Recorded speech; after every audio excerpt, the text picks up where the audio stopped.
بسم اللہ الرحمن الرحیم۔ عزیز طلباء، اللہ رب العزت کے فضل اور اس کی توفیق سے گلستان سعدی کی 9ویں قید پڑھنے کی ہم سعادت حاصل کر رہے ہیں۔ یکیہ صلحائے کوہ لبنان کے مقامات او در دیار عرب مذکور بود۔ کوہ لبنان کے صلحاء یہ صالح کی جمع ہے۔ کوہ لبنان کے بزرگوں میں سے ایک بزرگ کے مقامات او جس کے مراتب جو ہیں در دیار عرب مذکور بود، عرب کے ممالک میں ذکر کیے جاتے تھے۔ کوہ لبنان کے بزرگوں میں سے ایک بزرگ جن کے مراتب جو ہیں عرب کے ممالک میں ذکر کیے جاتے تھے، وہ کرامت او مشہور، اور ان کی کرامت جو ہے وہ بھی مشہور تھی۔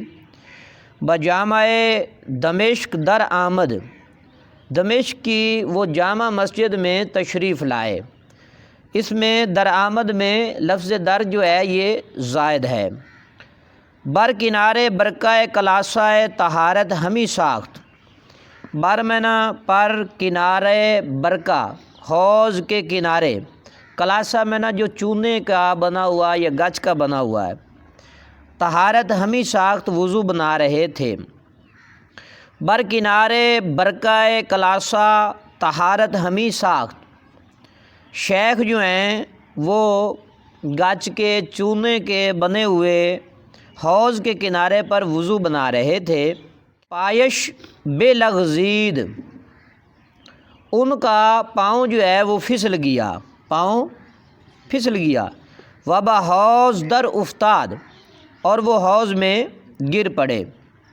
بمشقت بسیار ازاں جائے گے خلاص یافت، بہت زیادہ مشقت کرنے کے بعد انہوں نے اس جگہ سے چھٹکارا پایا۔ چو از نماز بے پرداختن، جب نماز سے فارغ ہوئے، یکی از جملہ اصحاب، تو دوستوں میں سے تمام دوستوں میں سے ایک دوست نے گفت کہا، مرا مشکل است، ہمارے لیے ایک مشکل مسئلہ ہے، خاص کر ہمارے پاس ایک اہم مشکل مسئلہ ہے۔ گفت، شیخ نے کہا، چیست، وہ کیا ہے؟ گفت، اس صاحب نے، اس ساتھی نے کہا، یاد دارم، مجھے یاد پڑتا ہے کہ شیخ بر روئے دریائے مغرب بے رفت، کہ شیخ جو ہیں وہ مغرب کے دریا کے پانی پر ایک بار چلے۔ وہ قدمش تر نشد، اور آپ کے جو قدم مبارک ہیں وہ تر نہ ہوئے، گیلے نہ ہوئے، ان پر پانی نہ پہنچا۔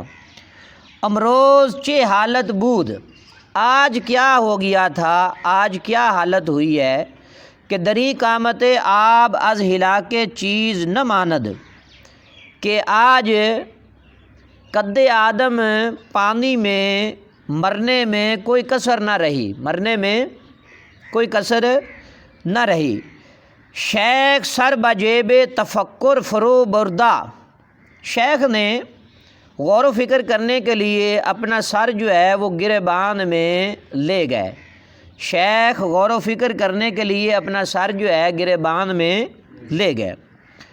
پس از تأمل بسیار سر آورد، پھر کافی زیادہ سوچ و بچار کرنے کے بعد سر باہر تشریف لائے، سر اٹھایا، سر آورد سر اٹھایا یا سر باہر تشریف لائے، سر باہر لائے۔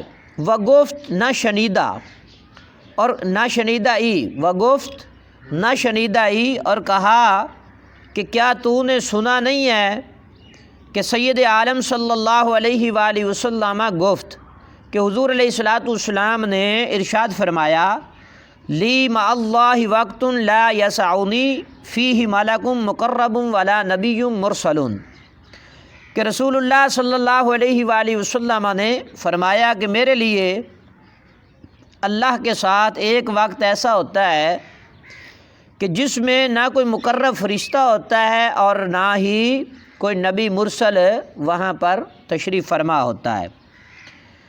وَنَا گفت علی الدوام، مصنف کہتے ہیں کہ حضور علیہ الصلاۃ والسلام نے یہ نہیں کہا کہ ہمیشگی میں یہی حالت رہتی ہے، ہمیشہ یہی حالت رہتی ہے، یہ حضور نے نہیں کہا، بلکہ یہ فرمایا کہ کبھی کبھی ایک وقت ایسا بھی آ جاتا ہے کہ میں اللہ تعالیٰ کے حضور ہوتا ہوں تو کوئی فرشتہ کوئی رسول وہاں پر موجود نہیں ہوتا۔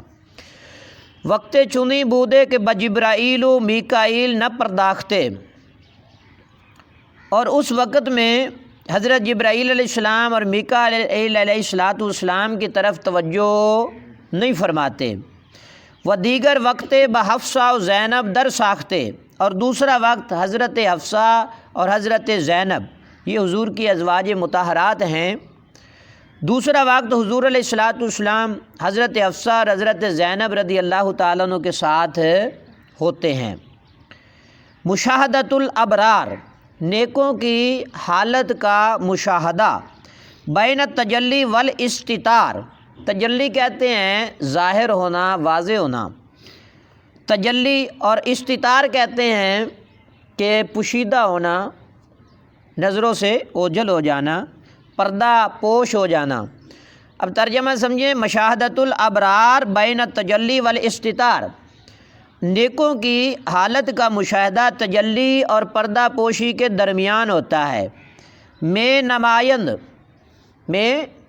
نمایند ظاہر ہوتے ہیں، ٹھیک ہے نا، کبھی دکھاتے ہیں، و میں ربایند، اور کبھی لے جاتے ہیں، دکھاتے ہیں اور لے جاتے ہیں۔ فرد دیدار میں نمائی و پرہیز میں کنی، بازار خواہش و آتش ماں تیز میں کنی، کہ دیدار میں نمائی، تو دیدار کراتا ہے، تو میں نمائی جو ہے یہ کون سا فعل ہے؟ فعل حال ہے، کیا ہے؟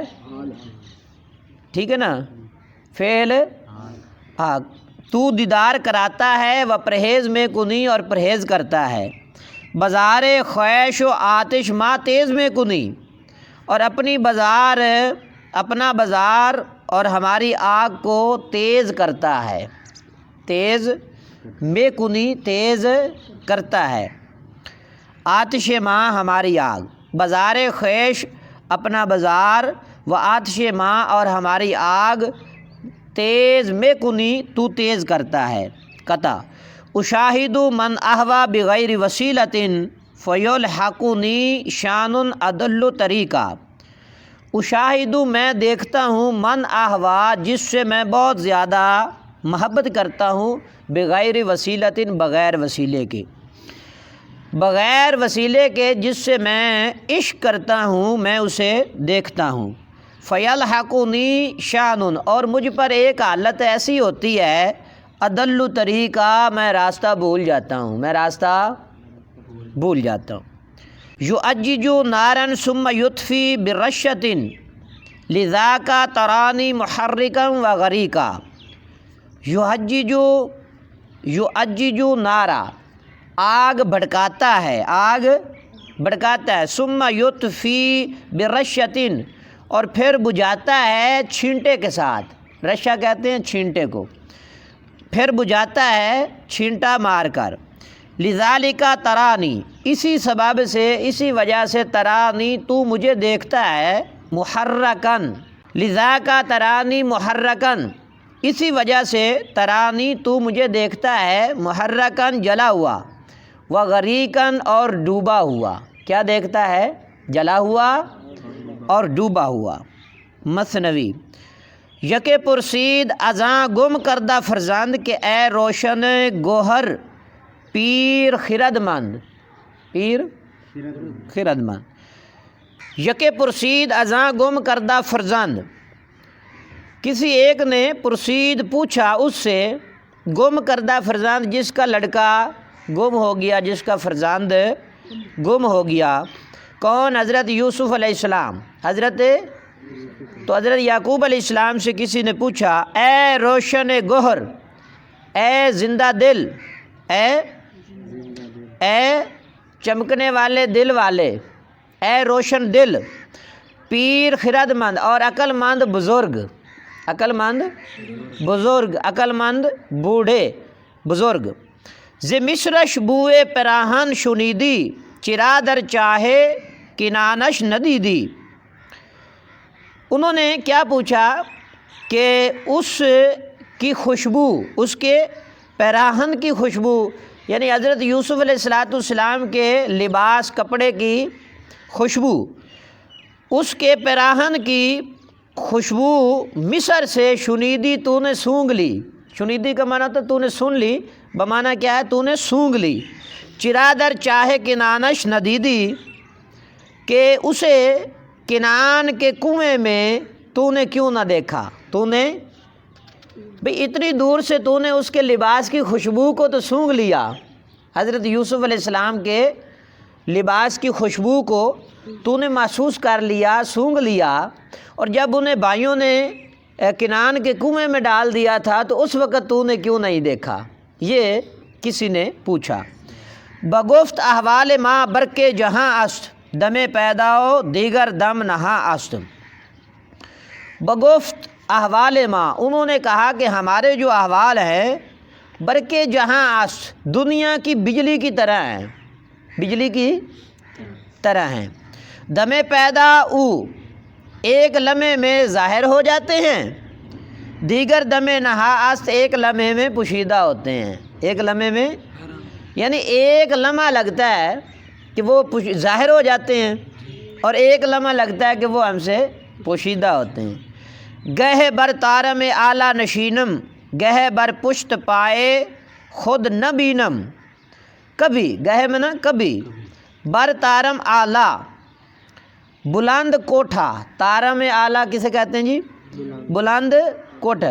کبھی بلند کوٹھے پر نشینم، نشینم کا معنی کیا ہے؟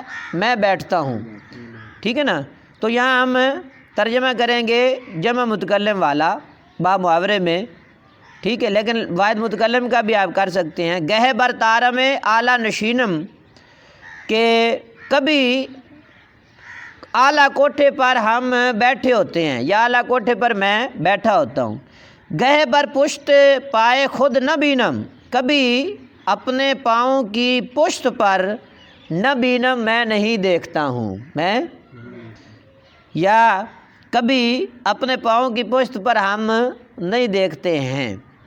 جمع کا بھی ترجمہ کر سکتے ہیں کیونکہ پیچھے احوال ما کا ذکر کیا گیا ہے، جمع کا بھی کر سکتے ہیں، لیکن لفظ کے اعتبار سے اس کا معنی، کیونکہ یہ واحد متکلم کا صیغہ ہے تو واحد متکلم والا ہی ترجمہ ہوگا۔ گہے بر پشت پائے خود نہ بینم، کبھی اپنے پاؤں کی پشت پر نہ بینم، میں نہیں دیکھتا ہوں۔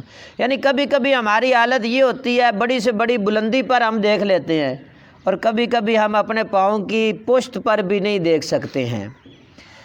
اگر درویش برحال بماندے، سر دست از دو عالم برفشاندے۔ اگر درویش ہمیشہ اس حالت پر رہے، اس حالت پر رہے کہ ہر وقت اس کی نظر جو ہے ہر جگہ پر رہے، تو سر دست از دو عالم برفشاندے، دو عالم سے ہاتھ کھینچ لے گا۔ سر دست از دو عالم برفشاندے، اگر درویش کی حالت یہی رہے، اگر درویش برحال بماندے، اگر درویش کی حالت ہمیشہ یہی رہے، سر دست از دو عالم برفشاندے، تو پھر درویش جو ہے وہ دونوں جہان سے ہاتھ دھو بیٹھے گا، ہاتھ۔ عزیز طلباء، اللہ رب العزت کے فضل اور اس کی توفیق سے گلستان سعدی کی آج ہم نے 9ویں عقائد پڑھنے کی سعادت حاصل کی۔ اللہ تعالیٰ آپ سب کو علم نافع عطا فرمائے۔